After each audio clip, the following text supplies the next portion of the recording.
Good afternoon.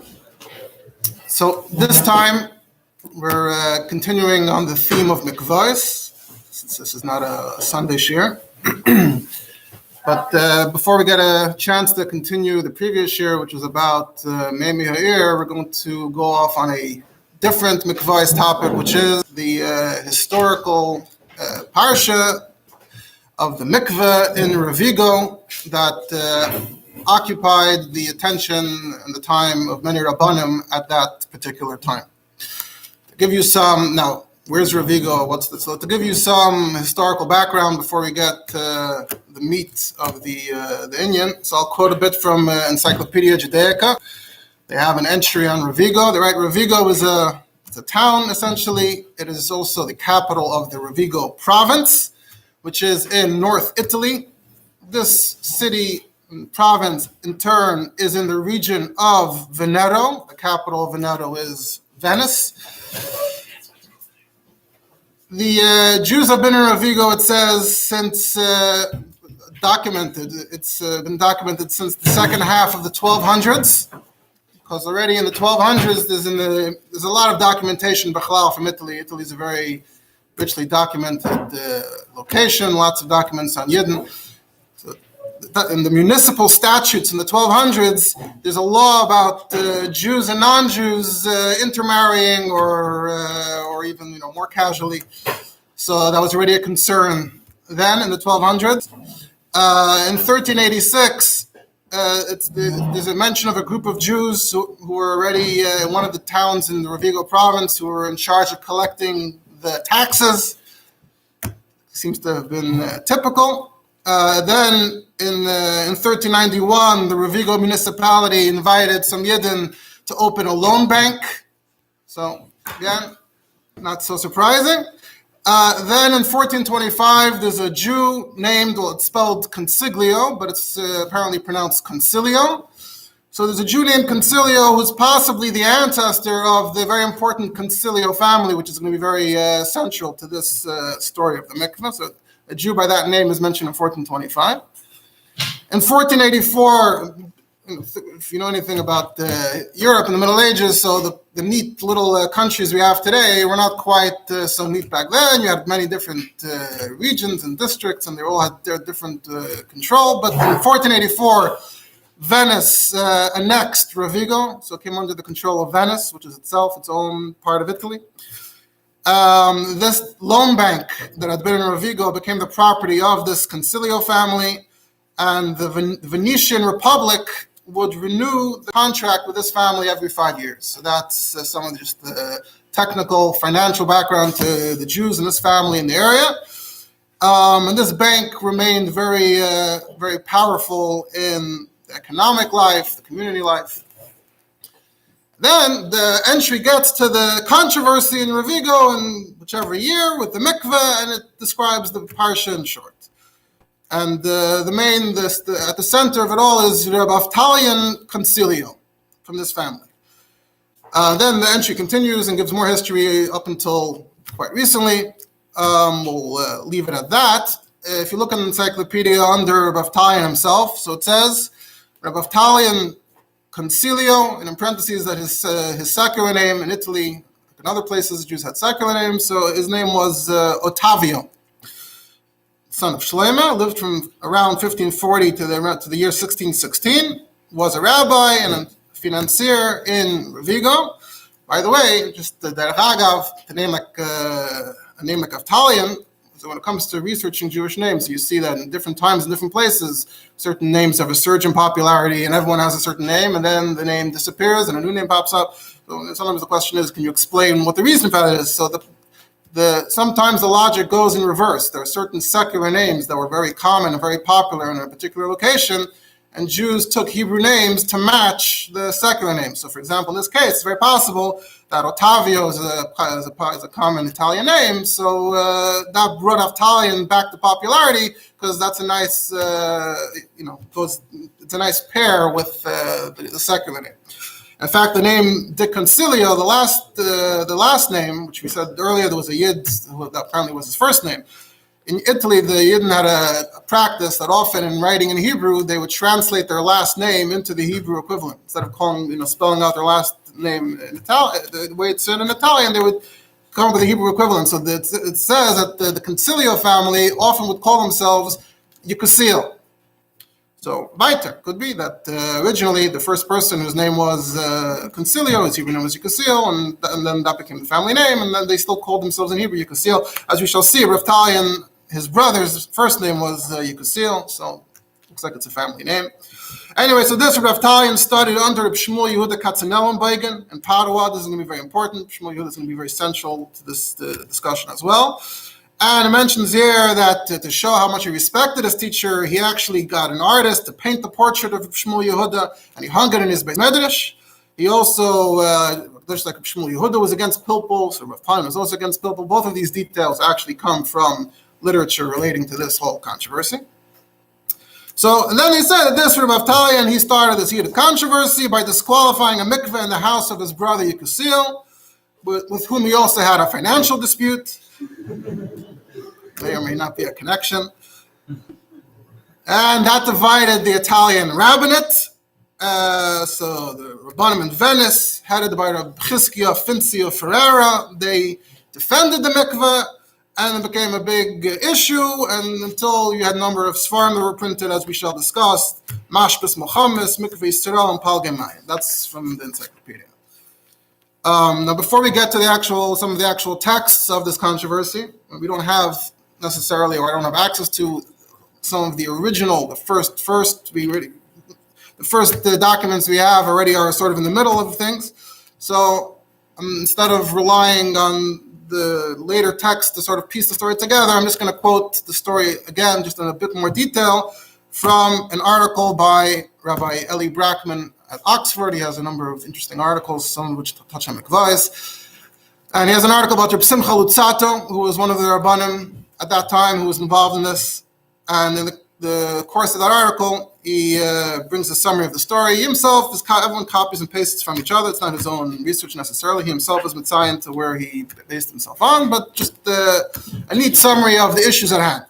So I'll get to the year in a second, but the rabbi of Rovigo, Rav Talion, lived in a house where the communal mikveh was built, which was near a spring. Rav Talion personally was mashgiach on the mikveh for a number of years to make sure that it was kosher. And under his own guidance, under Rav Talion's guidance, they made a bucket with nekavim ktanim, small holes. Plus, there was also a neck of gadol, a large hole, on the side of the bucket with which they were using. In other words, they didn't, for some reason, digging down to a well, to a be'er like many did, didn't seem to be an option. Make shaman didn't seem to be an option. The only option was to somehow get the water from the spring into the mikveh, and that's why he came up with this contraption. It has a small hole, a big hole. They draw it from the spring, and that way it's not a keli, and it's not supposed to be shuvim that way. And then they poured it into a tziner. The tziner itself was a wooden tziner, had holes in it also, and from there it fell into some kind of groove. From there it flowed, did a bit of amshacha, and then it ended up in the mikveh. So after a while, Rav Talion, having essentially invented this and supervised it, he moved to another house, and his brother Yekusiel took over the house with the mikveh. And a while later, Rav Talion visited the house, and he said that he saw changes. The big hole from the bucket had disappeared. It was too annoying to try to fill a mikveh with a bucket with a huge hole. So they said, let's, scratch the big hole. We'll just keep the little holes. That bothered him. And anyway, so he decided it became a confrontation, and he put out a statement that the mikveh is invalid, because lav dafka, the small holes are good enough. And anyway, there's also kind of a zeta here. If you have such small holes and they're so not noticeable, someone else is just going to use a regular bucket, so you're not going to notice the difference. So there might be a problem with Medina, so there might be a sort of exeta at hand. So he took the Sefer Torah, and he decreed by the Sefer Torah that it's aser, and you have to go build the second one. And he built the second one. So this became a very big machlekas to Venice and beyond. And the Rabbanim of Italy were divided. The way he says it is that it looks like there was a bit of a divide between the rabbis of Venice, who seemed to support the Heter, versus the other Rabbanim from elsewhere in northern Italy, who seemed to lean towards Isser. Now, what exactly is the timeline here? So I'm going to use what Professor Meir Ben Yehu wrote in one of his articles in Sufot. He says they built the mikvah in the year 1594, Shin and Daled. And then for 6 years, things were okay. Then after 6 years, which is that's Be'arech Shin Samach, the year 1600, Rav Tayin decided that he's changing his mind. And that's when Rabbi Kasil didn't back down. He got the other one involved. Another 6 years of this going back and forth behind the scenes until Kanoim decided to, apparently, to a certain extent, politicize the issue. And that's when it really spilled out into the public. And that's, you see, from 1606, which is 6 years later, that's when the books are being published. And you have 1606, 1607, 1608. That's when the 3 big books were published. And then somehow the whole issue went away. I think I saw Benio Bimaramas that may have something to do with the authorities. I didn't have a chance to double check that. And based on those 3 Sfarim, so today we have this. This is all from those 3 Sfarim that were published at the time. What's it called? I'll tell you in a second. I mean, it's called Kuntres HaMikvah Rovigo. Has 631 pages. All just text straight from the original. So I want to give you a bit of a sense of what the discussion was. But before I get to that, just one more short introduction that this is interesting, should be interesting, both for historical reasons and for halachic reasons. Now, to understand and to appreciate it historically, you really need to have a lot more background information on Italian Jewry in general, and about these particular Rabbanim who were involved specifically. A lot of them were very important and significant in their time and place, but lav dafka, all or any of these names you're going to hear are necessarily household names today, unless you're into this type of thing. And we're not going to be able to provide that kind of background here. Now, from a halachic, we'll still try to focus on the interesting aspects to the best that we can. From a halachic perspective, what is the halachic significance of this whole debate? So that's an interesting question. How important was this debate? Did it have any influence? Did it carry over? So if you look in Shulchan Aruch, Siman Reish Aleph, it's almost not mentioned at all. If you look in the New Shulchan Aruch, in Mechan Yerushalayim, where I found it is in Sif Lamed Vav, in the Eitzim Mefarshim. There's a kata from the Birkei Yosef, from the Chidah, where he sort of mentions it in a few lines. Also in the Gillian Marsha, Shlomo Eger there in Sif Katan Chav Zayin, he mentions it. And in the Mefarshim, the back, it gets mentioned here and there, although most of them just seem to be mentioning it b'chlalos. Like, by the way, there's Mashmas Mechamas and all these Sfarim, as opposed to truly quoting it and then using the information. If you look in this Sfarim today, so you have the Sefer Pischei Mikvos from a Chashon Mechaber, Rabbi Yaakov Yeshaya Bloi.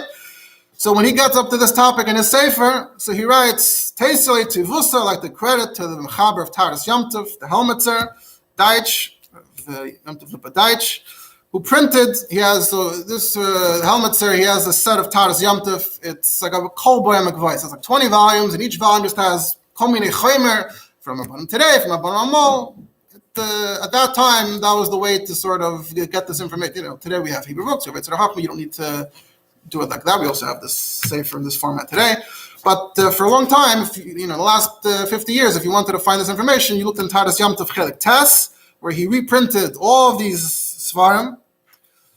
And he mentions, Rav Bloi mentions that there's also an introduction there by Reb Naftali Herzka Frankel, who was Mesakim, this parsha, which I think Brackman used. I think he signed him. But then Bloi, after he describes it in short, Bloi writes, Kivan Shlem Etzasib Devreim Chidush LaHalacha Shalein Azbar B'Chibur Zeh Loi Hevesi Divrei HaChacham Shebekontreis Manal. I didn't find anything to add to my sefer from this entire correspondence. So now, even he himself mentions, if you look in Taras Yom Tov, there are a number, he quotes the Likud at the end of this volume of a number of tshuvas from the next few hundred years that did reference and did discuss, to some extent, this whole parsha. They cited. So it's not like it was totally ignored. On the other hand, those sources are not necessarily the most famous, prominent sources either. And it was maybe a bit closer to that time and place. So now, I am not here to judge whether Avloy was correct in saying this. Like, he didn't find any value, so to speak, in this whole thing. I don't think that probably can't be 100% true.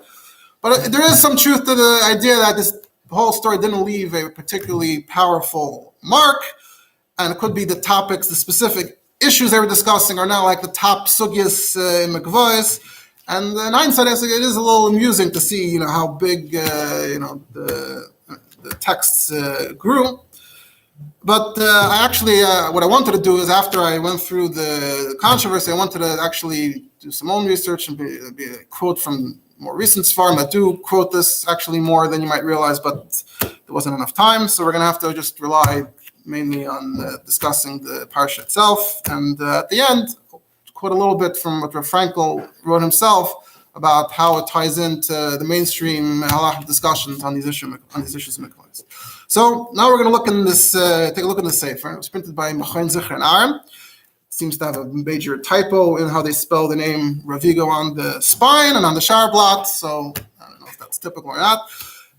It's considered like a chelik beis to what they call Charlotte Shuvas Goene Padva. So they put in Mari Mintz and Maram Padva and Shmuel Katzenelnbogen. They're all connected. And then as a chelik beis, because this was tied to Shmuel Yehuda, so they decided to print it as like a chelik beis. So even though even though Shmuel had actually passed away before the controversy blew up, but as we shall see, he cast a long shadow over the discussion. So, like I said, there are minor texts, like things like they call it a luach, they hung up in the shoals with that started off the controversy that either we don't have today or it's not in the sefer, it's not easy to find. So I'm sticking to whatever's in the sefer. Now, the first text in the sefer is actually a smaller kuntris. In addition to those three, there's a small kuntris which they claim is earlier. And the Shara Blad doesn't have like a full Shara Blad. On the Shara Blad it says, Psakim Shapasku Ashli Ravrivi, to Lesser HaMikvah. These are Psakim from a number of Chashver Rabbanim who Asr the Mikvah. Shekvar Gazarov of Mari the Asre, Bekrach Rovigo, Sefer Torah Bechekoi, and then uses this line which gets used a lot as, Hua Pesha Hitir, Hua Pesha Asar. He was the one who said it was Mutter, and then he changed his mind and said it was Asr. And this Shara Blad hedges a bit. It says, Ben Shadin Kach, Ben She'eradin Kach, Ala Shat Tzrich Ala Kach, because he's found issues with how it was being done. That you should no longer use a kli menukov to fill up a whole mikveh, where in this kind of situation where the bar itself is empty and all the mayim is coming betfisas yidayadam and not v'nikroim she'uvim, even with hamshacha. But he answered with a hole in the kelim? Yeah, so we're talking about holes in the kelim, as we said. Actual word, since there's an actual. So that's what it's hedging. It said ben shadin kach, ben shadin kach, but like what we're saying, what he's essentially saying is that if you fill up the whole bar in this way, it's tfisas yidayadam, it's shuvim, and hamshach wouldn't help. We're going to get into some of that. But B'tanai Kofel, this issue was B'tanai Kofel, that you can't be ma'arer acher kol ha'tayres shenasu ado yemahu. You can't be ma'arer mitzilaz. That's how we framed it. I'm answering it, but you can't be mitzilaz. So I'm saying, I was matter, I am answering, I'm saying not the mitzilaz. So this is kuntras in support of that from other Rabbanim. So the kuntras begins with the Eirech, the person who put it together, who also signs his name at the end. He signs his name Hatzoyer Moshe Koyen Port, the son of Rabbi Katz. Does anyone know anything about the family Porto? Mishpachas Rappaport, the big Mishpachas Rappaport, Kayadua, is a combination of the name Rafa and the name Porta. How exactly the two come together is different ifanim, but anyone from, if you come across, and we're also going to have other people here whose last name is Rafa, you see the name Rafa, you see the name Porta, that's this Mishpacha, and this Rabbi Chil and his son Moshe were from the prominent members of this family in Italy at this stage. So now this country already starts in the middle, and it looks like this is a country with Divrei Ha'esrim, with a Hakdama from Moshe. It looks like he's already responding to the Divrei HaMatirim. Now, if you look at the Divrei HaMatirim, they look like they're responding to the Divrei Ha'esrim in this country. So without solving what came first, the chicken or the egg, we're going to assume that before these things were printed, the Divrei HaMatirim had already been written, and they were around, and the Divrei Ha'esrim saw them and responded to them, and then at some point they got printed simultaneously. But going to, first was the Eisrim, then the Matirim. So I'm going to start, so even though this kuntrus may have come later, but it's valuable because it has the early words of the Divrei HaEsrim. So that's what I want to start with, ignoring the Akdama of Rav Moshe. Let me get straight to the Divrei HaEsrim and just fit it into the context in Shulchan Aruch. What are the two dinim that are mainly relevant to this discussion? So the one that's the most relevant is in Sif Mem. The Mechaber says, Kli shenikav b'shulav, afilu kol shu einei chashav kli lifsel mikvah. A keli with a hole in the bottom is not a keli to pass mikvah. Sounds good. But then the Mechaber continues and says, Mikol makom ein lahakol lasas mikvah l'chatchila la'av yimayim b'kli menukav kazeh. But ein lahakol to make a mikvah in this fashion, to flip a whole mikvah with a keli like this. And Be'er HaGoyel is Mitzayin, Tur b'shem Av Hardosh b'tshuva. This is going to get a lot of attention. Also later in this the Mechaber mentions, and the Ramah talk about emptying a mikveh with a keli like this, and that we also discussed a bit in the previous year. That's a different thing, also comes up, but it's different than filling the mikveh up. When emptying it is considered different. Another relevant halacha is in Sif Lamed Vav, where I mentioned the Galgal. That if the water is coming to the tziner through the kelim in the Galgal, and the Galgal is turning, and the kelim on the Galgal have holes in them, and so they're not shalom mikri kli. This is in the Ramah. So then mutter litbo behen im yesh mems of a mikveh. So that's also somewhat relevant. The Galgal with the kelim with the holes. That's for the Ramah b'shem the Mordechai b'shem the Rekeach.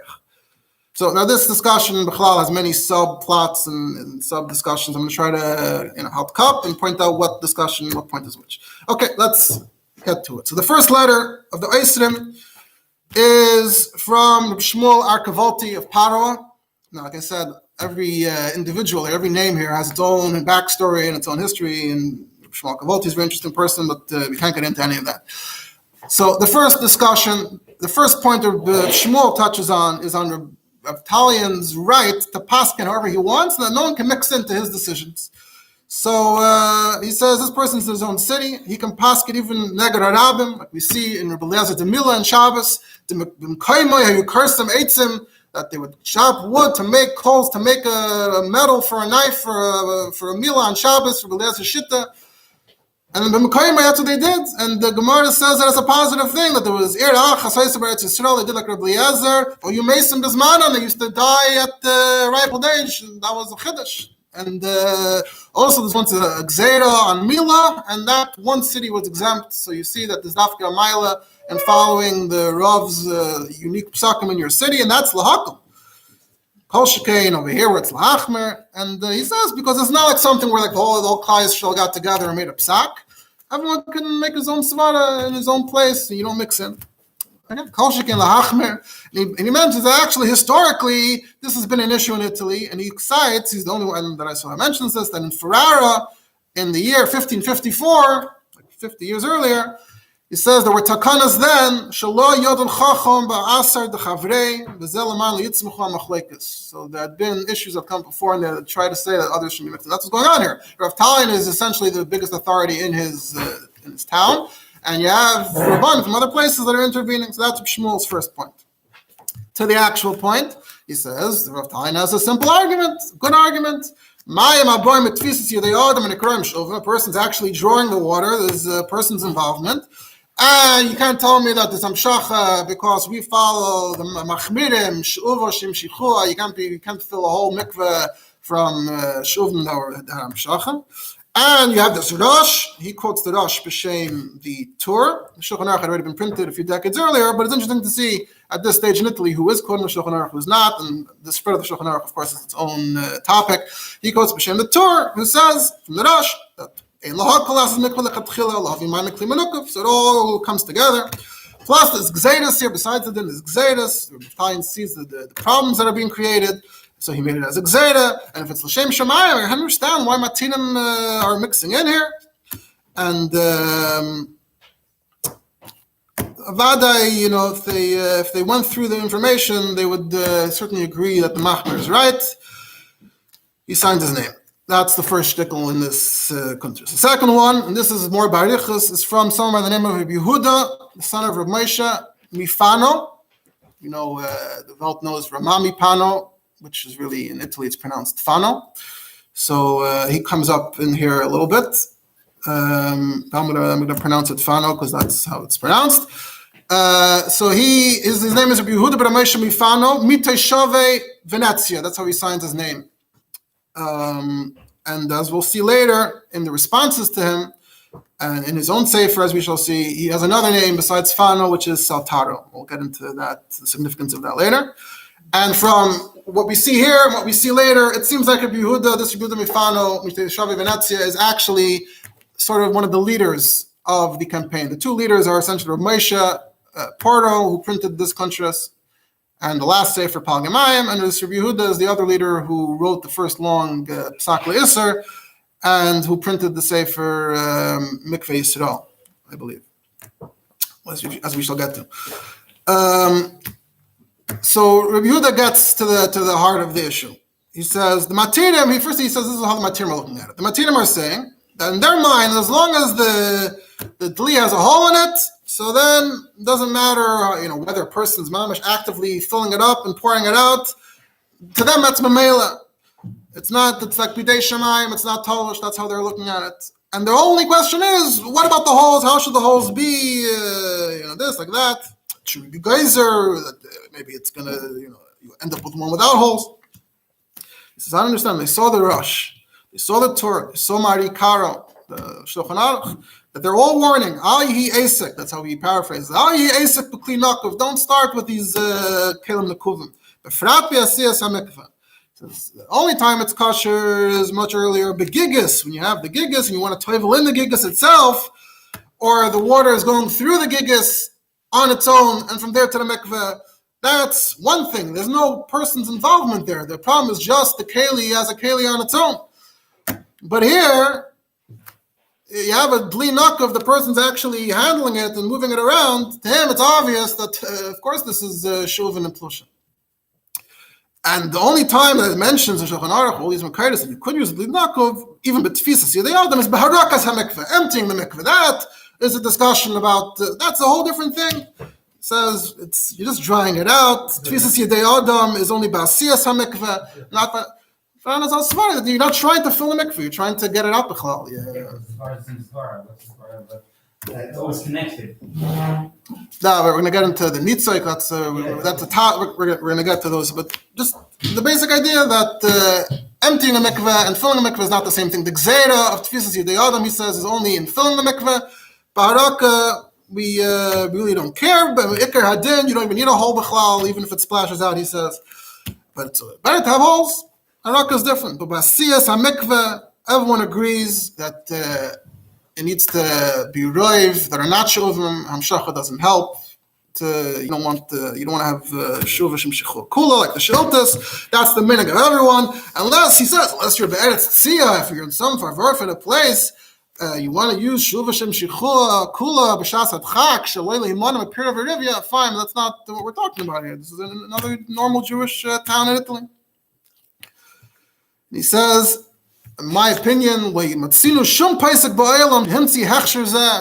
was matter such a thing, that the only time we say that a kli nakov is you can use it is when the mayim comes mamela. Again, it's just the kli itself being an issue al tzakeli, and again, chutz meharaka, like we said, haraka is different. He says these gedolim, they seem to be overlooking basic mishnayos. And this got his opponents very irritated. But he says this is like basic mishnayos. You look in where the dinim of shuvim. Look in Mishnah mikvah seif perek beis hamasanik esatit hamaniach kankanim haseichid es ksusoi. And then he quotes in the Tesafta zeh fi yad v'raglav ligyon ha'over hitbel es eskus. In all these cases, these things are also, they're not kalim, they're nakov, like a skus. A skus is like a spongy type of material. Water is pouring out of it. You put it in the mikveh. You're toiveling it in the mikveh. That's fine. But then once you take it out and the water is pouring out, why is water pouring straight out of it? Because it's full of holes. It doesn't retain water at all. And still we're saying that the water that's pouring out of that is mayim shuvin, like basics. So the person holding it, the holes don't change anything. It's mayim plushin, shuvim mekayach adam. So you can't do amshacha here. Amshacha is only for gemolugin, for less than 20. But to do Amshacha on the whole thing, on water like this is regular Mayim Shuvin. He says, Fakart, if a Kli Nakov was taka good enough, then why would you need Amshacha B'chal? It's mamish, you just told me that the Kli Nakov is mamish not Shuvin. I don't understand why you would even need Amshacha. Made a mikvah with a Kli Nakov. Right. What was your line on that? Right. So I don't know if I recall at hand like how if he ever fully came out and explained. There was a lot of backs and forths in this. Right. So he might be married that if it's Shefaris Anoid, then it's different. But they only have a problem with him with what his really concealed it, but not with what I think it's the kind of thing where it depends on who's writing what and when. I think you'll see a lot of variation between what different people are writing at different times as to what exactly they would accept, they wouldn't accept, what the reasons are. Is it B'chal Medina? Is it just Gzeira that itself? It's not, they're not fully committed necessarily, not fully consistent. But this is the argument Rabbi Yehuda Mifano is making, that it's Pashat, like not after Rav Talion signed on fully to this argument himself, but this is how Rabbi Yehuda Mifano from Venezia is arguing it. And then he comes to the idea, what about maybe it's nitzik, maybe if there's holes in the keli and the water is pouring out constantly, so it's ba'atzim mechuber to the water lamata the whole time, that's why it's not shuvin. He says, no, there's b'chal no such musik by mikvahs. We only say nitzik by yayin nesach, not by tumah v'tara. And what about this gus and all that? Again, it should also work that way. It doesn't. That's his time on that. And what about the galgal? You have the Ramah, the Mordechai. It seems to be talking about using a galgal with kalim nekuvim. So he says, Fakert, if you could use a kli with a hole in it directly, so then why did the Mordechai say to use a galgal with a bunch of kalim on it? That sounds like a whole, very unnecessary contraption. Just take the kli itself and hold it in your hands and fill it up. What do you have this whole galgal for? So with the galgal, you're not holding the kalim, you're just spinning a galgal, so then wouldn't be considered tefisas the adam in the same way. Mashenkein holding, that's what he wants to be medayek from that din of galgal. About the laws, being Meitzi laws by saying it's also now, not a problem. He cites the Mordechai and Madame Rottenberg, that whole thing you should all be familiar with in the beginning of the Yosef, that Chalal does no Meitzi laws by Nida because you're not a mamzer, and plus, in that case, it was only Dirabanan, but the rest you're fine. So, Saif Dover, he says that the people who said it was kosher, they just said Hilchsa B'lei Taima. There's no Paisik who ever said such a thing. This is unprecedented. They knew all the halachas of mikvahs inside out. No one ever came up and said just fill mikvahs directly with.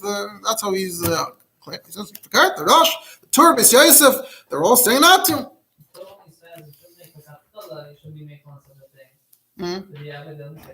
Right, so that's going to cause that diuk that even the Rosh never said that it's Aser Medina to Zayin Lahakel. Right, that's going to come up in the response.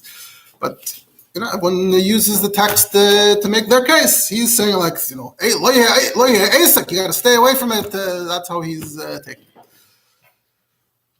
Here he quotes the Ramah Mifano, who he says that he had been briefly involved, and he says he had really agreed with the Eiser, with Rav Talion, but at the time, he had advised Rav Talion not to stand up against it. At that time, it was Rav Talion versus the Matirim. The Matirim had intervened, and Rav Talion seemed alone at that time. But Hashtu Diyada Marano, the Rabbim Mitanu, now that he knows that actually we have a Rabbim, we're actually supporting Rav Talion, so then he'll for sure agree. So I'm asking the Bala Mikveh to listen to the Divrei HaEsrim, and I'm warning everyone not to leave Rav Talion's new mikveh, which has no problems, to go to a mikveh that does have problems. That was Rabbi Yehuda Fano of the Taishave Venezia, which is a quote that gets a lot of attention later for some reason. That was his argument. That's mamish, aser. These are often a mishnayos. He says that the kavim is a problem. The next psak starts off. It says Bo Elai Megillah Chasuma B'Shayla Derech Reuven v'Shimon, meaning that he received the shayla. The way the shayla had been phrased was Reuven this, Shimon that. And I was asked to intervene to say my opinion. So it's mashma that this is how a lot of the rabbanim who had received the shayla received it. As like Reuven, Shimon, So it sounds like the idea was to, make it a little more objective. Let's, instead of saying names, you say Reuven and Shimon, or at least to make the reader think that it was presented objectively. And we'll see more about where this nusach of Reuven and Shimon came from a bit later. The next psak also uses this lashon Reuven and Shimon. It's signed by a number of Rabbanim from Verona. This has a date, first thing with a date, and this is close to the beginning. It's from Shin Samach Aleph, Shvat Shin Samach Aleph. So like we said, a lot of psakim had been written right away, and it was just under the radar until it got all printed, like 5 years later. So they say, hey, in MS, that you can't be make mikvah lechatchila. They quote the Rosh, that you can't make it. And if Reuven was noig by heter, and now he changed his mind, and he was geider milsa, and he made a mikvah kosher, so then can't use the mikvah harishin anymore. You have a better one. Even the divrei hamakilin b'shuva shem shechu kula. Even if you believe that you b'chal don't hold the shiltas, you don't mind doing hamshacha to shuvan and gansen. But this situation, you have a better mikvah. So maskama achas, we either one of Verona say the bala mikvah harishin has to do one of two things. The two normal things, either to make tzinoides from Eikshanim, or to dig until you hit a neviah. That's, to them, they didn't fully understand why that wasn't an option here.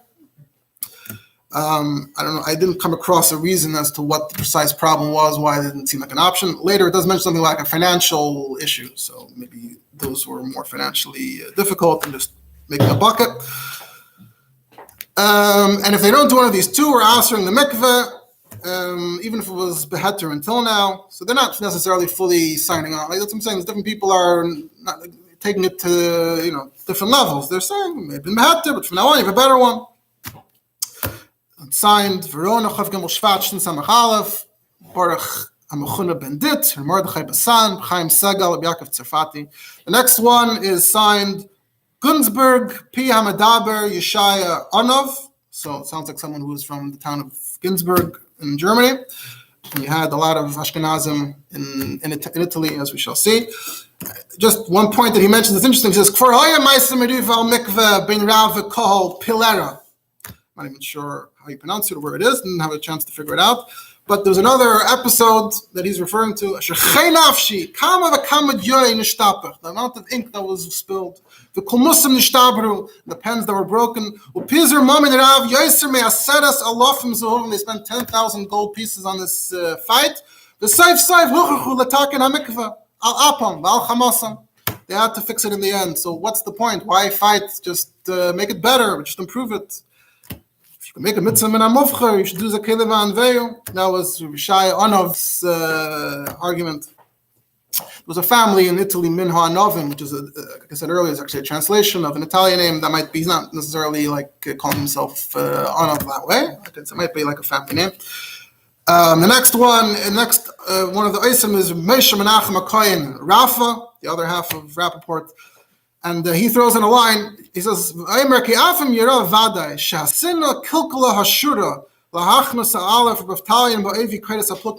seems to be implying that Rabbi Baftalion seems to be very obviously motivated by some kind of personal animus. The Kol Makim, we also see that Kol Ma'aser L'Shem Shamayim, somehow both are true.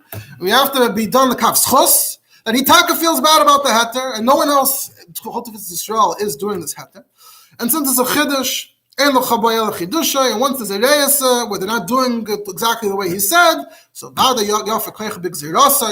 framing in your more Gzera, to be Ma'aser Torah Liyeshna, coming to Kol Yisrael, no one else is doing this.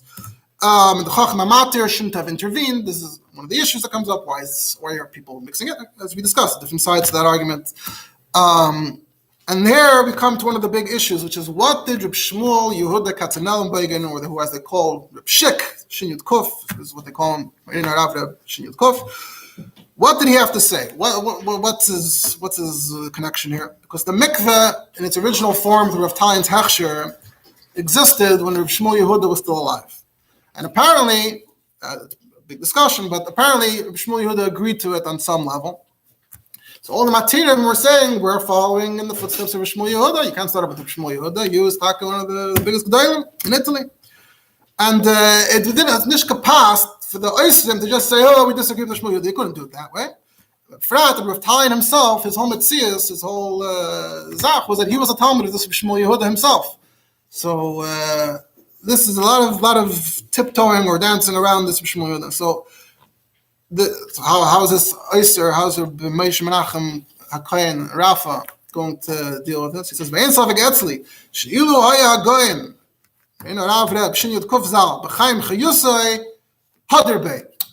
Believe that if he was still alive, he would change his mind, even if he was the matir, because he would be vada, he'd be chayshish la'isr tfisis yedei adam. That's all he says. So, right. But according to some, according to Rabbi Yehuda Fano, it sounds like it doesn't matter at all. Right. So some were arguing that Hitaka was only matir with a big neck, and the Tine is tiny right now. They're not using the big neck anymore. That would be one way of saying that. Okay. So Shmuel Yehuda Taka, his hatter is a hatter. We're not saying he's wrong, but the Metzias is different now. Then you can have another machlekes, do the small makavah, the mitzdaref to the Shiur Sheferes Hanei, which is one of the issues that we'll touch on. If Yehuda Fano is essentially going, it seems to. They had Yehuda Fano had a whole tinus about Shmuel Yehuda, how it wasn't exactly, Shmuel Yehuda didn't exactly come out and be matrit the way they said he did. That itself was up for debate as to what exactly happened there. No one was ma'ar when Rav Talion. He was the first to use ma'ar on himself. He started the fight against himself. And then everyone got involved. Until then, they were talking. It was a unique thing. No one else was doing it, but no one was involved in it either, except Shmuel Yehuda, as we shall see in the other Rabbanim in his circle. Another one there. Another one of the Eisrim reviews Bekitzer Rabbi Yehuda Fano's Taina. This is signed by Rabbi David Ravina of the town of Akui. Quotes the Mishnah Mikvah, a seichel is ksusoi, ma'arim in a tzartzer, s'mayim shuvim, so the dli nakov, also mayim shuvim. Why is it any different than a ksus and a tzartzer? And that's the Tur and the Rosh, in lahakol, all, hitting the same themes. And he says, it said, in lahakol, sounds like, he's acknowledging that it sounds like why would there be a havim in it? So he wants the taina that's Bechlal talking and says the mighty bekli kavua v'nakov. Now could be what he's trying to say is which we'll see others also want to taina in a different way. That could be it's talking about toivling in the keli. That's not the words mekamakam in lahakol lasses mikvah lechatchila. I have to look in the Shulchan Aruch to see the exact lashon or the Torah, but it could be stretched to mean that it's actually talking about toivling in it, as opposed to filling it up with your hands and doing all of that. So he wants a title that's bekli kavua b'naka, but kli metaltel yesh mitfiz the adam that's mishnayos often a mishnayos. So that would would be paisel afil b'gimel lugin. Forget about being mal in the mikvah. No good. His has a date Shvat Chafaf Shvat Shin Samach Gimel. Another chacham there. His name is also Rav Talion. This is Rav Talion of Modena. The way he frames it, it's interesting to see different rabbanim how they frame. What the discussion is about. He frames it differently. He says that originally they paskin in this town that shuvashim shichu kula tahira, and then this Meira changed his mind that he holds now that shvuayna metahara celebrate viv amshacha. You didn't have roiv that are not shuvim. And that's how he phrases it. And that's also great, and he's right to do that. And then he gets into the strength of the Chacham to do this, and he says that the Chacham be'iroi, Rashay lesser is a mutter, Avada if there's a takala involved, and if someone else from outside intervened, Yimchali Kvoidoi, why are you mixing in? And he signs the secular month with the Hebrew year. He writes, Ferrara, Chavav, October, Shin Samach Daled. Which is his own discussion about Gedalim, who uses the secular date, Tamol, and good Rabbanim today, etc. Now, the last psak in this kuntris, which is a small kuntris, and still that took a while to go through, is he signs his name Nasan Utlingo. Utlingo is probably like Ettingen in Germany, also one of those types of names. He says, I saw your question, and I really wouldn't want to get involved in something like this, but Torah writes B'Shem Nerosh and Lahakol.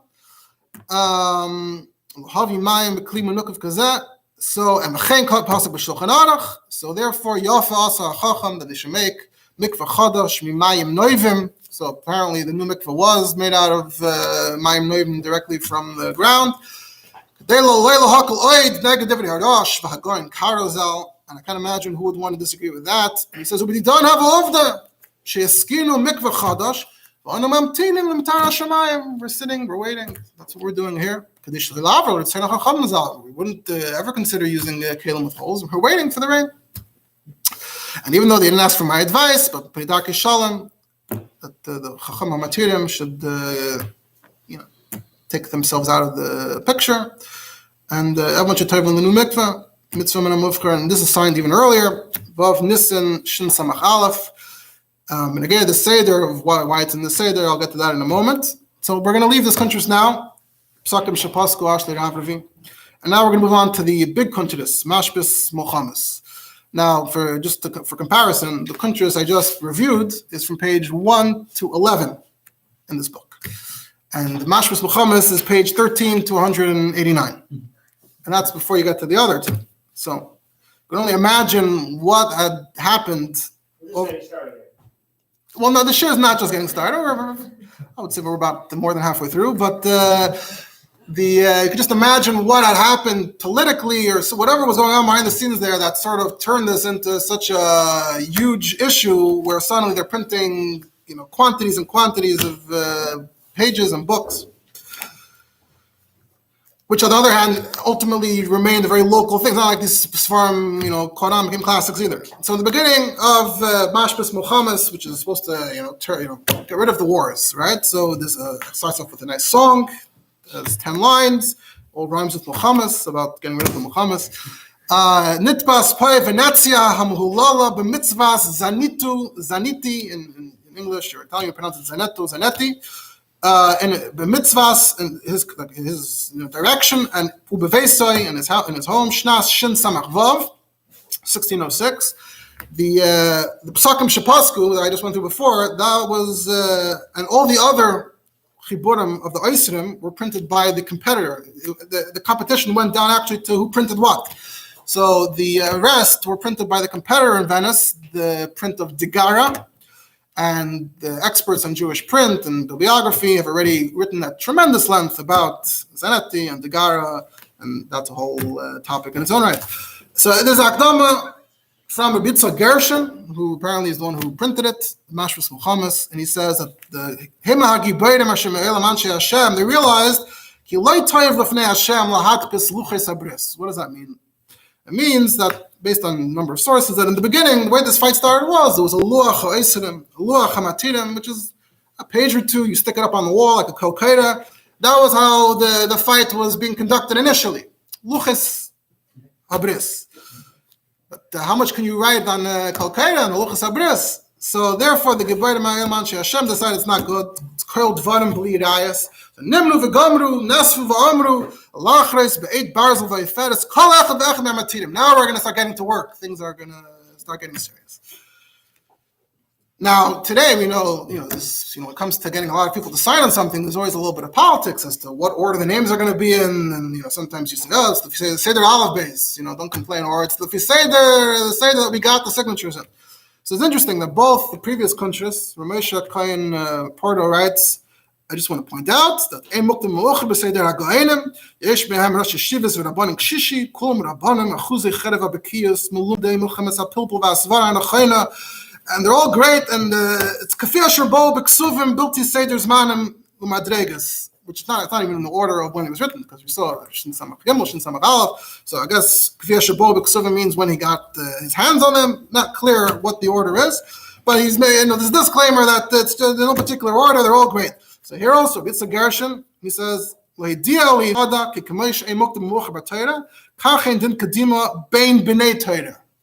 that's how he paraphrases it. One's printed before the other. And here he just blames it all on the matpis, on the guy. Whatever he got first, he prints. He doesn't have time to wait. I think others have written that there was this complaint about this matpis, that he was a little more careless. So blame it all on him. He made the order. So who's the first one in this country of the Matinim? So the first one is Victor Cividal. In Italian, it's spelled with a C, Cividal of Venezia. And this is a letter directly to Rav Talion himself. And it actually starts off by saying, like, oh, I got a letter from you, Rav Talion, that was written Derech Reuven v'Shimon. That was how Rav Talion himself had sent the question around at the time in the beginning. This is probably from the beginning, from like Shin Samach Aleph or so. And already, I'm not going to tell you the story again, but he brings the story a little bit kitzer.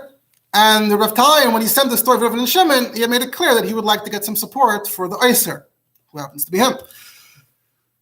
So Rabbi Vigdor writes to him after he summarizes what the Rav Talion wrote to him. He says, I have to be honest. It happens to be that exactly a month ago, I got another question from Achiv Hagadol Hanayla, from your brother Rabbi Kasil. Also, a story without names, that he had a mikvah, and Chad Serva Meirabanon passed through. It made it sound very casual. Chad Serva Meirabanon passed through. Happened to, have a question about the mikveh, and Rabbi Kasil was just reaching out to confirm that you agree, right? B'Shmuel Yehuda Katzenellenbogen, he was masking to this whole thing, right? So if you could just help me, refresh my memory and have it in on the record, because we don't want a woman to be delayed. That was the letter I received a month ago from Rabbi Kasil. Now, this is where things start getting a little personal, because this whole group of people, Talion, and then there's Rabbi Vigdor, they were all from the circle of Shmuel Yehuda. As we shall see, who exactly was the hierarchy in the circle. So this becomes very quickly, very important to them, very personal to them. And as we shall see, all these people were actually involved in it. Shmuel Yehuda, Rabbi Vigdor himself, they had all been involved since many years before. So this is a history here. So a month ago, when I got this letter from Rabbi Kasil, I wrote to him that, Kedvarav Kainu, that Hamoyer HaGadol HaNisker Hikshal HaSeis Kach L'Chatchila. What about the Torah, the Rosh, who said not to? So I don't remember what the teretz was. It came up then, I don't remember. But I can tell you now what I think, two options of how to explain away the Rosh. So, number one, the Rosh himself is talking about specifically a kol shehu. The context was, okay, that's nick of kol shehu, and then it says on that, ein lahakom.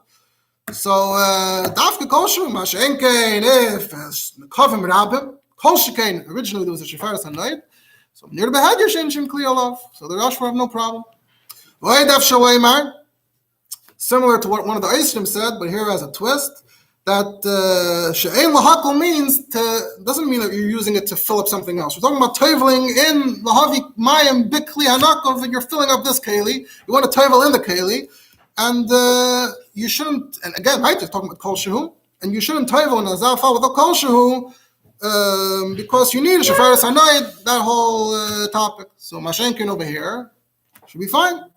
Of course, this is completely ignoring Rabbi Yehuda Mifano's argument that there's a huge difference between where the water just goes through the keli and it's just a problem with the keli, as opposed to personally being shy of it. So Rabbi Vigdor is not aware of this taina b'chlal.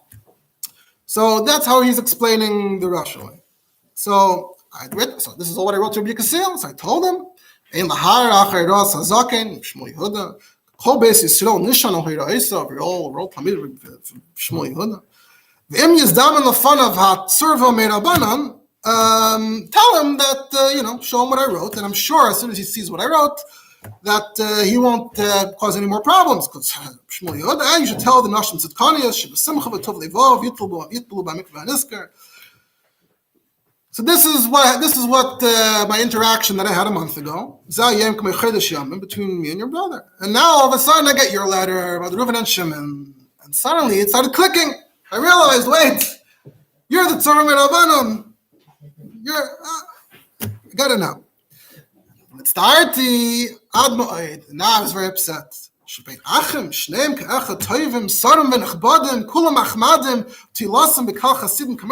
so great. Hashem yarech yamechem betuv. U'shneisechem an imim nafal machlekes uktates. At shezeh beir alayachad min amayrim. Zeh beir alayachad. This is what we've come to. What's going on here? So you did what should I tell you? Right? Talion, saw Vigdor as possibly an ally. They're all from the Talmidim, the circle of Shmuel Yehuda. He says, first of all, I already said my opinion, and I never change my mind. So you want me now to take your side over here? How can I do that? Feeling aniach that even in this, let's say this case was mamish nikav kolshu. And let's say we take the Rosh, pshute kemashmoy, she'ein lasos, mikvah lechatchila. However, he has a whole other mahalach now. He has a whole other mahalach, which is that, according to him, there's no difference between any case where there's a kli nakov, whether it's a gigas, whether it's filling up. He's not aware of that distinction. So we had Dach in the beginning, that the Beis of quote from the Rosh, that the Rosh holds that gigas is kimlei machat. You can make a hole of a machat, and it's good. So you have a stira here between the tshuva and the psakim. The tshuva says ein lahakol, and the psakim say gigas kimlei machat is good. What are we going to do now when we have a stira between the tshuva and the psakim? So he says that there's a psak, there's a klal in psika from Yehuda ben Arash, the Rosh's other son, that when you have a stira between the tshuva and the psakim, you follow the psakim. The Torah is also a son of the Rosh, and he wrote over here, he quotes the tshuva over here, so how does that work? And the Beis Yosef, earlier by the Gigas, we had a different stira on this Nakuda between the psakim and the tshuvas. The Beis Yosef, for those who remember, tried to argue that Yehuda ben Ardash's klal is not actually a klal. It was only in that particular one case of Avelos or whatever that the Yehuda said to follow the psakim, but actually you should follow the tshuvas. So now, but you can't say that. You look at Yehuda ben Ardash, that's not what Yehuda ben Ardash was saying. It's very clear Yehuda ben Ardash was saying that's a klal. So now what are you going to tell me? There's a machlekes between the Torah's two sons, another machlekes between brothers. Wouldn't want to accept that. But even if you say that, there are other Yisharei Ashkenaz that the Beis Yosef quoted over there that supposedly all agree to which itself was a big discussion, that they all agree that the Gigas Kumlei Machat is fine. So that's Machriya like the Psakim, Neged Torah, even though the Torah went with the Tshuva here, but we override him, the Yehuda ben Arash, who says to follow the Psakim, plus the other Yisraelim who agree with that Psak of the Rosh. So if you pass him by a Gigas Kumlei Machat, that it's good, so for sure here. He says, I really would love to continue, but actually, Hashad Chukali, I swear that I don't have time to eat the Reiv, Shalos, and Shuvas that are coming from out of the country. I have to respond. We play Kvaydam. And also I have Yeshiva, I have Shiur in Yeshiva. So that's all I can really say. And he says, you have the song about Gzeira, to make a Gzeira. He says, you can't make a Gzeira. How can you make your own Gzeira that Lamerzag and the Kli with the Kavim Rabbim is fine, but you want to make a Gzeira that they might come to use the Kli She'enim Menukav. He says, if Kulei Shav is possible with the Rabbanan, if the Chalal Shuvim is possible with the Rabbanan, how can you make a Gzeira under Rabbanan? But even if Kulei Shav is possible with the Raisa, you still can't, you're not Chachamim, you can't make your own Gzeiras of Chachamim. Are we better than all the Rishonim that I just quoted that say that you could use a Mayim Eitzim and Kli Nakov? And they weren't Kaiser, the Rosh, and so according to him, the Psakim and all that. So how can you make your own Gzeiras, Chassidus, Yisera? You can't do that. So if you have a concern, they're going to use the wrong bucket, so warn them and tell them that Kli has to be Menukav. We're not dealing here with sinners and Ashim Chatoim ben Avsheisam. Not going to listen. And then again, at the end, he throws in this line, the Kivin Shakli Menukav Leichashva Mayim Shaboish Uven Klal. Without addressing that whole argument with the Mefana, but like to him, it's obvious that it's a Kli Menukav, it's not true. Then at the end, he throws in a line also, I wasn't asked to give my advice, but if you want to hear my advice, Rav Tayan should be Chazer Boy, that you should whatever issue you have with your brother, please work it out.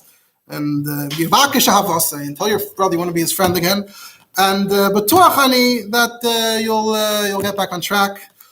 And that's going to be it. But he's not helping out Rav Talion here. He's going to stand by Shmuel Yehuda, which he says is a mucker for being matir. The next psak lehater is from Rabbi Sion Sarfati. Rabbi Sion Sarfati seems to have been very important in this circle, and he seems to sort of be very close to Rovigo. And earlier, he had been very close to Shmuel Yehuda as well. And Rav Talion had actually tried to get the support through him, meaning in order to get to Rovigo, he had to go through Rabbi Sion. He was kind of like the gatekeeper over here. So he had sent to Rabbi Sion, hoping that Rabbi Sion and Rovigo are going to come to his support, and Rovigo and Rabbi Sion are turning on him. So the first psak of Rabbi Sion is very short, and he writes one nakuda that Rovigo, Rav Talion wanted to tell that I'm the Bala Heter. he seems to almost be implying that like Shmuel Yehuda wasn't really the Baal Heter. Maybe we had a little interaction with him at the time, but I was the one who invented the whole Heter of a Kli Nakov. And the Rav Talon was therefore saying this line, HaPesha Iter, Hu HaPesha Asa, and he keeps on using that. I can retract it, and then there's no more Heter. The Heter doesn't exist anymore. So in this short psak, it says, excuse me, but if you were machadash it yourself, maybe. But this is din pasha b'chala paiskim, shaykh that you were matter. You can attempt to say that you were matter, and everyone knows already that it was Bershus Hagoyin Haniskar. What Bershus? See, we were all involved in this heter originally in Rovigo, and even the children in Rovigo know this. And you yourself used to say this, that you had our heter when you were pro the mikvah. So how can you all of a sudden turn around and say that you're the Baal heter and you have the rights, all rights reserved to undo the heter? Because I already gave your letter to Rabbi Vigdor Tzibidal, but don't expect any any help. And these are the two psakim that seem to have been written more towards the beginning.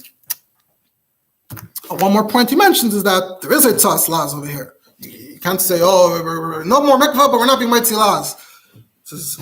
Of course, we're being mitzi laz. When it comes to gittin, be very careful not to be mitzi laz on the children. Ksheyesh leibanim, ein lo hitzia. It's very children in the picture. Sometimes you say, never mind, you're not being mitzi the wife.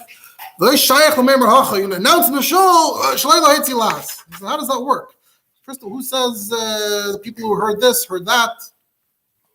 So, yeah, I'm not doing your bidding here. Don't expect any help and favors from us.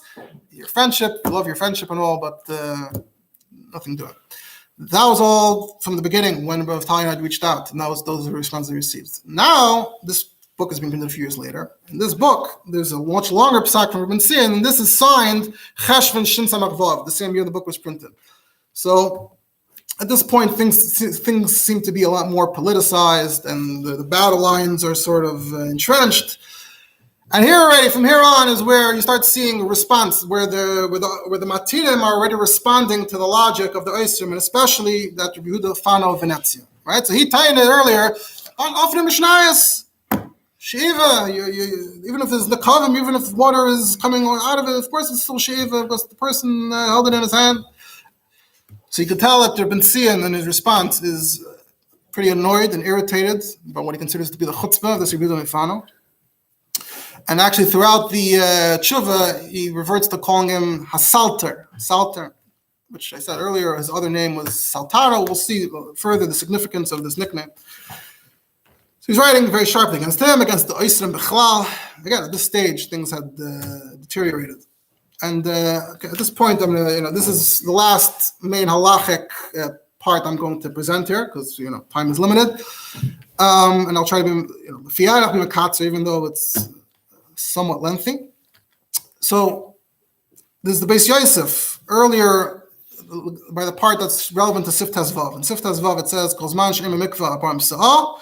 The Gimel Lugin Pasalit Leishna if it's a Keli, Leishna if it's a Ksusay Behigbiyay.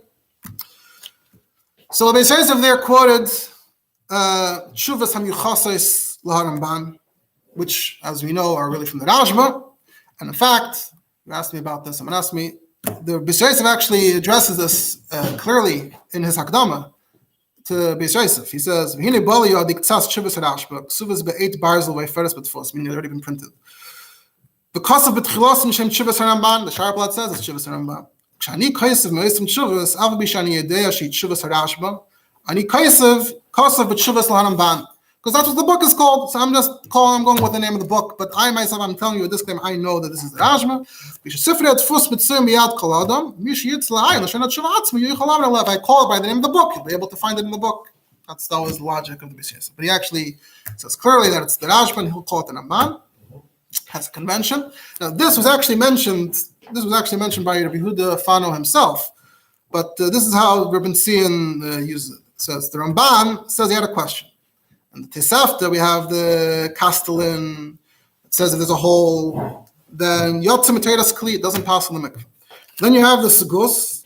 The Segus sounds like if you just pick it up, the water coming out of Shuvah passes the mikvah.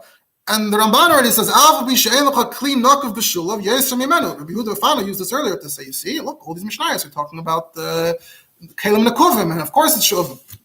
So that was Taka the Kasha of the Ramban. So what's the answer? So they quoted from the Ravid, Shem the Ravid, He said, "Kol ma sheba miyad adam lemikvah shaloi b'hamshacha paisel mikvah kishuvim." Right, he says when this kli hanakuf, so if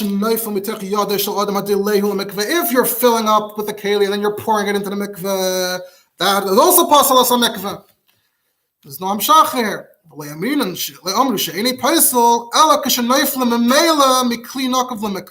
memela means can be debated. The kivin sheyatsa min akivasei mitaydas kli and noiflim mimenu memela mikvah kasher. So Rabbi Sion says, what does this mean? Pashat on hamshacha, mit hamshacha. The Mishnah of the Sgos, all these Mishnayos you're talking about, you think you don't know these Mishnayos? They're all talking about where the water is going directly. You picked it up, and the water is going directly into the mikveh without hamshacha. No wonder it's no good. But when you have a kli menukav, it's not shuvim. The problem is only that it's falling directly into the mikveh. And under the verta, you have the din of the kli, and you have the din of the shvicha, or you have the din of she'iva, you have the din of tfisas yidayadam. It's not the same thing. The problem of the kli, the problem of the she'iva, of course that's gone with the hole, according to the B'tzir. But if you pour directly, this is tfisas yidayadam. That's the pouring. So that's what the Ravid is saying, that if you could get rid of that problem as well, if it comes memela, which is some shacha, so then you don't have that problem either. That explained that, according to this, all Mishnayos make sense, everything makes sense. So therefore, in this case, it would be mutter b'him shichur kula. Because when do we say that you shouldn't have a mikvah shim shichur kula? That's by shu'uvim mamish. You can't be mevatel shu'uvim kula with hamshacha. But this is not shu'uvim. This is just to be mevatel the tfisa, to be mevatel the koyach gavra. The shu'uvim itself was nisbatel in the keli. And that also answers the question. Who says, if you hold that it's not shu'uvim, why do you need hamshacha b'chal? Why do you need hamshacha? Shu'uvim is taken care of by the whole. And then the tfisa is taken care of by the hamshacha.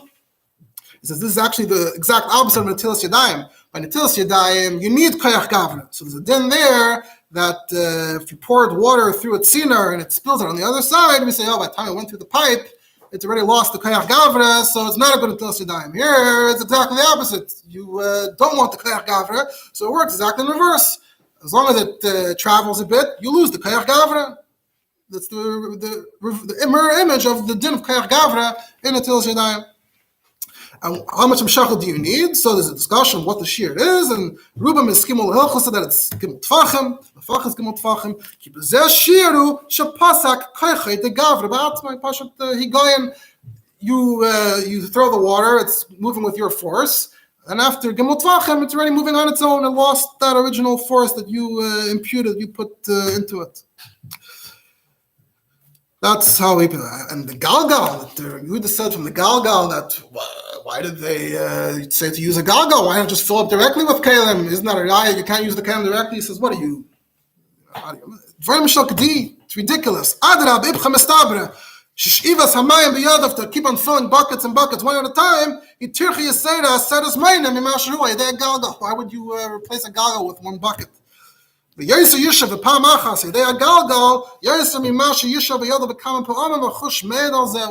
talking about? What about the Rosh? Well, what I've been seeing going to do with the Rosh exactly? Everyone's quoting the Rosh. First of all, look at the Rosh. As we pointed out, it doesn't say it's Osir Medina. It says in lahakal. Sounds like he says it's just a chumra ba'alma. What you can do with the words in lahakal is that, al yeh esik imam, or is it chumra ba'alma? So, if the Rosh is only saying it's a chumra ba'alma, does the Rosh also have a mistake in all the Mishnayos? You said the Mishnayos say that it's mamish. And then, parenthetically, he says, and the laws bothers him a lot. He says, if it's you, according to you, say it's shuvah mamish, and we hold according to the sheiltis, that I'm shichur kula.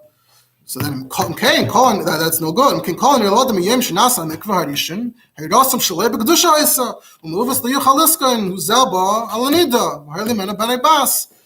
Chol hamoyin mayim rabim, all the water in the world will never cleanse the stain. It's such a terrible thing. So he's very concerned about the laws. So now here comes the idea where Rav Talion had been trying to come up with a gzeira. One way of looking at it is, if you want to say that the Rosh is just saying a chumra ba'alma, hagufa, maybe the Rosh, this was the gzeira of the Rosh. Whatever gzeira I'm going to tell you, I'm concerned that they're going to use a bucket without holes, and you can say maybe that's hagufa, what the Rosh was saying in lahakal. So he says no. If the problem is mishum stima, one option is that the holes are going to get clogged. One of the options is that you're going to use one without holes. If the problem is that it's going to get clogged. So when you have a lot of holes, Baita, no problem. The Rosh was talking about, when there's one hole, but if there's many holes, it wouldn't be a problem. And Baita, you're going to say what? You're going to come to use a keli without holes at all? What do you mean? This is full of holes. Why would you come to make that mistake? We don't add our own gzeiras. Back to that. So if that's not what the Rosh was saying, so you're adding your own gzeira. I can't add your own gzeira. They already changed. They used to have a big hole. Now they went down. Right. He's not even mentioning. He's going with the small holes. He's saying if your problem is that it's going to get clogged. Right. So meaning if you want to say that Bishmu Yehuda was only matter with a big hole, that would be the logic. That there maybe not chayshish mishum stima. There you're not chayshish mishum that it's going to be confused with a bucket without holes. Mashenkin, the only small holes. That's where they wanted to tie. And Bishmu Yehuda wouldn't agree to be matter anymore because they have these chashashas, and that's what the Rosh himself is talking about. He says no. If the chash is stima, that would be only one tiny hole. But if you have many holes, you should be fine. If the chash is that you're going to replace it, why would you replace it? They already went down. So Still, they went down al pi halacha. It's still fine. Why would you think they're going to go from jump to there to al pi halacha? You make your own gzeiras. And anyway, he throws in the argument here that it's b'chalom. It's started after shreiferas hanoid.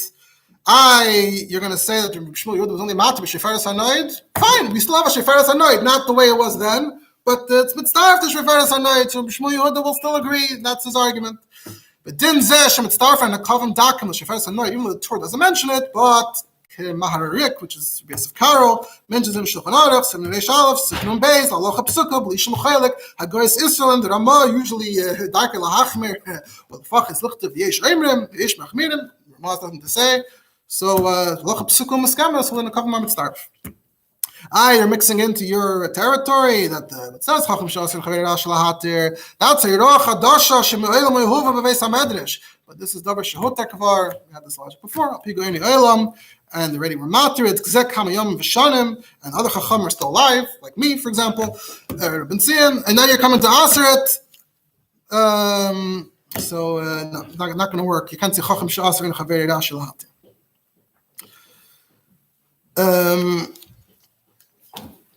And the Vada, the Chacham Shehitir, has to be able to explain his shuvas and his rayas. You can't so you can't just put some kind of restriction on him that he can't explain what he's saying, otherwise he sounds like a fool. He says, there's more I like to say, both about the pilpul and about some personal vendettas, dividend kinturin, that were said that I would love to have the last word on. But we're going to leave it at that, he says. And the mikvah, that's in the Bershus, with Yikasil, is great. And no Isha. Interesting. Often they mention Isha should not feel any problem with being traveling in these wonderful waters. L'shoiv mayim b'sasim, v'mayim yeshuasim, v'rochas b'sari b'mayim, etc. Ani hu ha'medaber, and then he throws in this line, Leila ava, v'leina l'sena chas v'shalom. It's not personal. Ki achim shneim gam yachad, im achai v'rei, me'os mekedam. We've been close until this whole thing happened. It's just the emes v'tzedek, ne'um ben tzim tzerfati, yudal chashven, shin samachvav, and benetzia. So I'm going to leave it at that in terms of getting into the actual Shaka V'tarya and Yonah Mikvahs. Of course, there's a lot more. The responses that take them on, one by one. For example, and I'm going to get into the other matirim in this country. One other matir in this country is by Arichas Gedolos or Simcha Letzato, who I mentioned earlier that Brackman wrote about. I'm going to go to we got to see one round of how each side presents their argument. At the end of the Mashras Mochamis, there is a nusach in the sign of a Kol Kaida, and the title is Mikveh Yikasil Kosherly Yisrael. That was the slogan. And the way they write it is Asher Husad Al Pi Marana Barabana B'Shmuel Yehuda Katzanomberg. It's like B'Shmuel Yehuda's mikveh, in Yikasil's house, right? Try to start up with that. As they attested, also Rabbi Victor Tzvidal, who apparently had passed away at this point, Victor Tzvidal Zal. So now it's all been clarified that it's all very, very much mutter. So anachnu chasumei mata, we're all saying no one can say another bad word about the mikveh. K'tzon ish v'ish, or isha, yuchlu l'tbei lechatchila b'lishim chashash klal, and whatever happened in the interim doesn't matter. Bal hamikveh, b'kasil Rovigo, le'yirav, le'yechas, le'yachosh. And the side ben Zion Sarfati with another 10 matirim. And then the country ends, loy tam, v'loy nishlam, ribu harayas, lahadas, that it's, The next, now we're going to we're winding down here. The next chibur in the book is Mikvah Yisrael, and that's, I guess, the largest. It's from page 191 to page 403. It's mamish a full sefer in its own right. As a shar blot and everything. So on the shar blot it says, this is by Rabbi Yehuda, but Moshe, that we had earlier in the main Eiser. Here he writes his name as Yehuda, but Moshe Saltaro, Mifano, Zatzal, Miteshav, Venetzia. He writes all three, you know. And on the shar blot, this is a response to Mashras Muhammad. Nitpas boy poi Venetzia habir al yedei Juan de Gara bevesoi b'yerach of shnas shin samach zayin. First has a long Hagdama, and then it has Hatzos Hamaisa, laying out the story. And here it gets into great length and great detail, and specifically about what exactly that whole interaction with Reb Shmuel Yehuda got to know was really about when he was still alive. And he has documents from then, and he copies there. And basically what he says what happened was that Rav Talion originally had came up with this idea, and he turned to this circle of Chachamim, among whom Shmuel Yehuda was number one, and Rovigo Sividal was number 3, and Rabbi Tzarfat was number 4. And he turned to them in the year Shin Mem Tes, earlier than we mentioned earlier. And they had this discussion, and they said whatever they said, which according to Rabbi Yehuda was not Shmuel Yehuda Mamash saying it's wonderful, it's a little more complicated.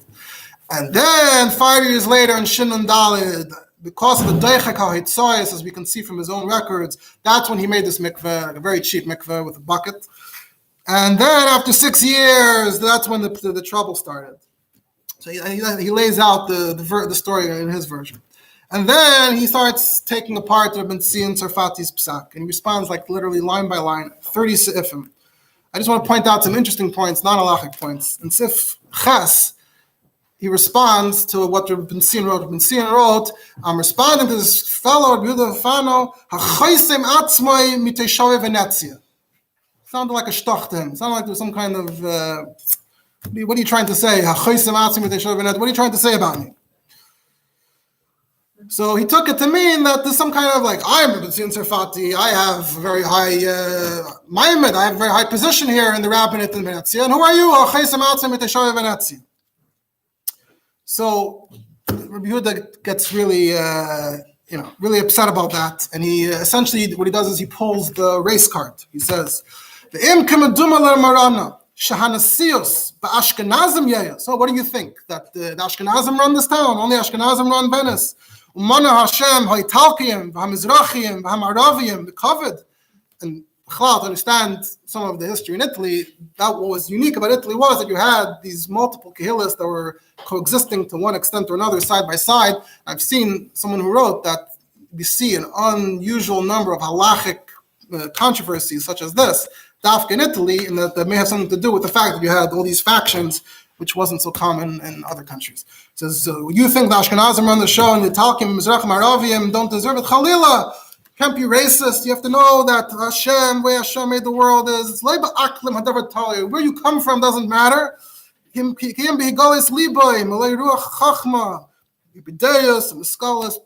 midas chashuvas, kiyum hamitzvos. You should be judged based on your behavior, not on your background. And if you don't follow this, you're causing problems. And anyway, that said, I have the same French background like you. We came from this French mishpacha.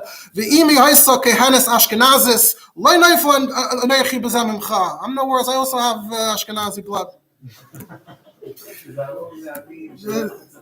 This is all in response to the words so it's very interesting to see, and it tells you something about what was going on in Italy and these different communities side by side, and the tensions and some form of racism or its perceptions of that. It says, and you want to know why I'm in Venezia? Again, all he wrote was Ha'chesem Atzim Miteshav Venezia. You want to know why I'm in Venezia? Well, actually, originally I was in Pizarro, and I had a lot of money, and I was doing very well, and I supported Talmid Chacham. Then I went to Ferrara, to the Rav HaGadol, Rav Talion in Medina, who we quoted earlier. Shimashti Yosei Asar Hashanim. And I only came to Venice partially because of the yeshivas and the midrashim and the libraries here of Sfarim. That's why I'm here. I don't know what you want. And you're acting like you don't know me. I don't care. I'm here. And Sif Tess, he quotes another shtach that Sgan wrote that this Rabbi Yehuda Hamadaleg Ufeiseya al Rashi Am Kodesh. So this is referencing the Gemara about stepping over. So he's trying to say that why is Rabbi Yehuda jumping out and then voicing his opinion? Who is he? That's essentially what he was trying to say. But he used the word Hamadaleg. So who knew the word Hamadaleg is very loaded here? He says, why are you writing the word Hamadaleg? I think you're hinting at my nickname. My nickname is Saltaro, which actually we've been seeing used bunches of times. In addition, Saltaro. He says, are you alluding to my name, Saltaro? I swear Saltaro is not a kinui shel bizui. Now, what's the kinui shel bizui? Look it up. How do you say to jump in Italy? The word in Italian is saltare. So saltare means to jump, skip, leap, words like that. So he was saying, oh, you think Saltaro is like, a jumpy person, and that's why you're writing Hamadaleg, you're clever. That's not why I have this name. In fact, the name comes from my grandfather. He was in a place called Saltaro. After the French army in Lamarck took his money, so he went from Fano to Saltaro, which is 7 miles away. But actually, we never really left Fano, and B'Sham Hesher, Kavesov, Harishainim, that's actually where he became wealthy, like his ancestors, the Salmona. Let me remind you again about my background. Salmona from France. An Italian city, that's the Ashkenazi side, Minaim. And I was born in Fano, and Saltaro is just another name. Okay.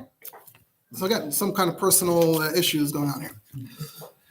The other interesting things there, and of course, Chemen Tzarichas on the halachas, and of course, many other, he has responses to all the other matinim ba'arichos, and at the end, he has a list of the oisrim. He counts 35. Originally, he says there were 15, 16, and now there's 35, so they're for sure the majority in his view. And by the way, some of the oisrim are actually anonymous. They sign their name as Rosh Tevis. That's possibly how controversial the issue was. That's the Sefer Mikvah Yisrael that Rabbi Yehuda basically he made history. He wrote the first full Sefer on mikvahs. Then you have the Sefer Palgei Mayim, which is in page 405 to page 627, and that's Rabbi Shraga Dovid Porto again, Rabbi Shraga Porto. So, like he did the first time, a lot of it is quoting what other people. Not like Rabbi Yehuda, who's his own writer. Here he's being malakad again, a lot of the oisrim.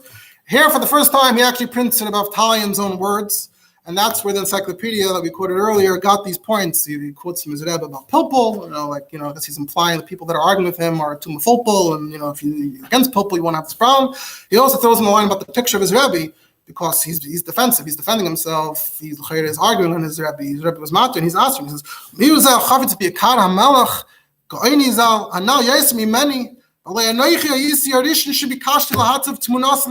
was the one who came up with the idea of getting his picture through the painter. And I put it up in my bes medrash. That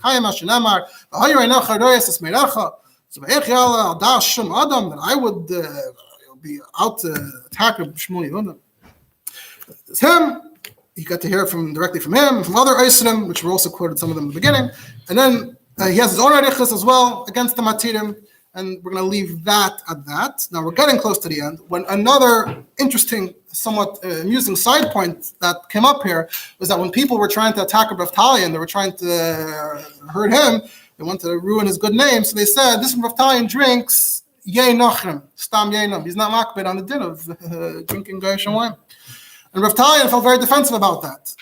But it wasn't printed inside the Palgei Mayim where they printed his words, but on a separate page, the page that says Mogein Machso Mr. Vesnatzlos. Why? Because it was considered a very sensitive issue. By defending himself, he's essentially going to make an argument for why it's okay. And the Rabbanim in Italy didn't exactly want that to be put in print, that the Gedolei Rabbanim are saying that maybe Stam Yenim is okay. So it was printed as a separate page, but we have it, we have copies of it. And he writes that my reason is that Stam Maganach Bizman Hazeh Shlo B'Kavana is garnished.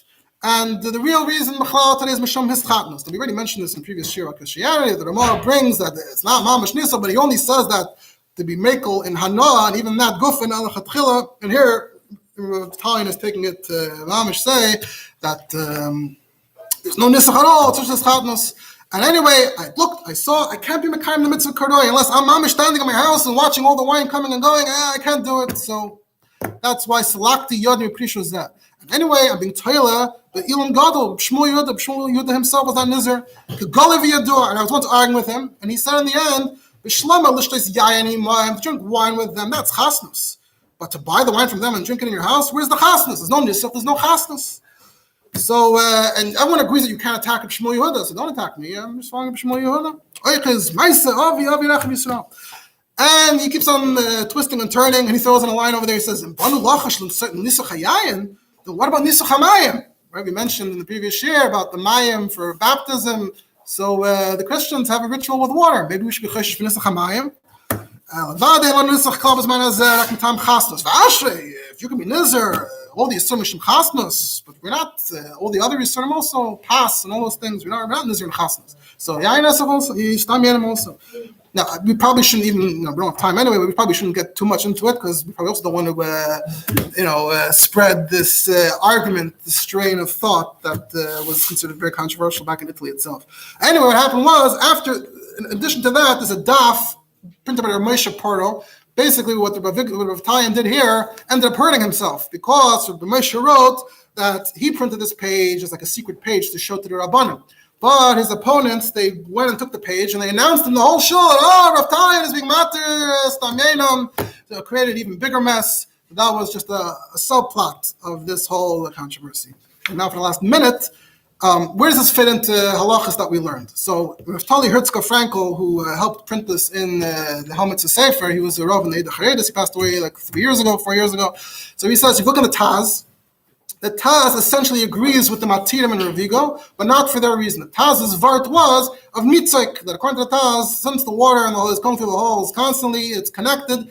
So the Matirim and Rovigo, Dafka didn't like that svara. The Taz, Dafka uses this svara.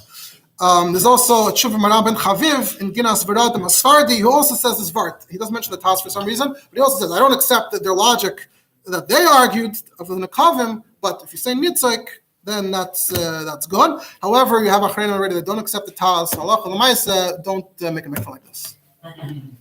Was the Taz after the story?